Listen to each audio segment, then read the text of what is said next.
ஜோடி are you ரெடியில் இந்த வாரம் நாட்டுக்குத்து ரவுண்டுங்க. அதாவது கோல்டன் ரவுண்டில் இது கடைசி சுற்றுன்னு சொல்லியிருக்காங்க. நாட்டுக்குத்து ரவுண்டுன்றதுனால ஸ்ரீதேவி, மீனா இவங்களாம் சாரியில் செம்ம சூப்பராக வந்திருக்காங்க. அண்ட் இந்த வாரம் சாண்டி அவர்கள் வரல, அதுக்கு பதிலாக நிக்கி கல்ராணி அவர்கள் சீஃப் கெஸ்ட்டாக வந்திருக்காங்க. சரி ஓகேப்பா, விக்னேஷ் அண்ட் ரவீனா எப்போவுமே கலக்குவாங்க. அப்போ என்ன பெர்ஃபார்மன்ஸ் பண்ணாங்க அப்படின்னு பார்த்தீங்கன்னா, நாட்டுக்குத்து பாட்டுக்கு தான் ஆடுறாங்க, நல்லா ஆடினாங்க அப்படின்ற மாதிரி லைட்டான ஒரு ஃபீட்பேக்ஸ் தான் கிடச்சிது. ரொம்ப எப்போவுமே அந்த வாவ் ஃபேக்டர் அப்படின்ற மாதிரிலாம் இல்லை அப்படின்னு சொல்லிட்டாங்க. ஏன்னா அதில் கொஞ்சம் டான்ஸஸும் மிஸ்ஸிங் தான். சரியான ஒரு அந்த ஜோஷ் எப்போவுமே ரவீனாலாம் பயங்கர எனர்ஜெட்டிக்காக ஆடுவாங்க. அட் விக்னேஷ்மே பயங்கர எனர்ஜெட்டிக்காக ஆடுவார். இந்த தடவை எல்லாமே மிஸ்ஸிங்கு. எப்பவுமே க்ரீன் லைட் வாங்குவாங்கல்ல, அப்படின்ற மாதிரி எதிர்பார்த்தபோது இவங்களுக்கு எல்லோ லைட் வழங்கப்பட்டது. ரவீனா, விக்னேஷ் அண்ட் அவங்க மாஸ்டர் எல்லாருமே ரொம்பவே சோகமாயிட்டாங்க. ஏன்னா இந்த ஜோடி மட்டுமே கன்சிஸ்டண்ட்டாக அப்படியே பல வாரங்கள் க்ரீன் லைட் வாங்கிட்டே வந்துட்டு இருந்தாங்க. இப்போது இந்த தடவை பெர்ஃபார்மன்ஸ் சரியில்லைன்னு சொல்லிட்டு எல்லோ லைட் வாங்கினது அவங்களுக்கே ஒரு மாதிரி டிசப்பாயின்மெண்ட். அடுத்த தடவை கண்டிப்பாக நாங்கள் நல்லா ஆடுறோம் அப்படின்ற மாதிரி சொல்லியிருந்தாங்க.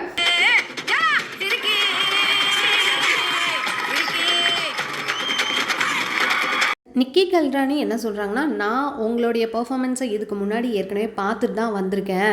நீங்கள் அவ்வளோ சூப்பராக ஆடுவீங்க அப்படின்னு எனக்கு தெரியும். ஆனால் இந்த தடவை கொஞ்சம் டிசப்பாயின்மெண்ட் ஆகிடுச்சு. உங்கள்கிட்ட அதிக எக்ஸ்பெக்டேஷன், அதாவது இந்த ஜோடி வந்தால் வேறு லெவலில் கலக்குவாங்கப்பா அப்படின்னு அதிகமான எக்ஸ்பெக்டேஷனுக்கு நீங்கள் பண்ண பெர்ஃபார்மன்ஸ் கொஞ்சம் கம்மியாக இருந்ததுனால நாங்கள் கொஞ்சம் டிசப்பாயின்மெண்ட் ஆகிட்டோம் அப்படின்னு சொல்லியிருந்தாங்க. இந்த வாரம் எலிமினேஷனுக்கு எப்போவுமே பாட்டம் 3 கண்டஸ்டன்ட் பேரை தான் கூப்பிடுவாங்க. ஆனால் இந்த தடவை ரவீனா அண்ட் விக்னேஷ் பேரும் போகுது. அதாவது பாட்டம் 4 அப்படின்னும் போது ரவீனா அண்ட் விக்னேஷும் போகிறாங்க.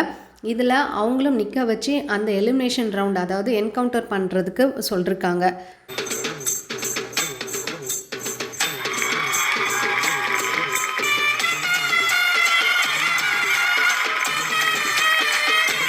மூன்று கத்தி குத்துகள் ஒரே ஜோடிக்கு வழங்கப்பட்டிருக்கு. யார் யார் இங்கே எலிமினேஷன் ரவுண்டுக்கு நிற்கிறாங்க அப்படின்னு பார்த்தீங்கன்னா, ரவீனா, விக்னேஷ், கபீர் அண்ட் டோலி, பிரசாந்த் அண்ட் தமிழ்ச்செல்வி, அப்புறம் நம்ம தனுஷ் அண்ட் ஜஸ்டினா, இவங்க 4 ஜோடிகளும் தான் நிற்கிறாங்க.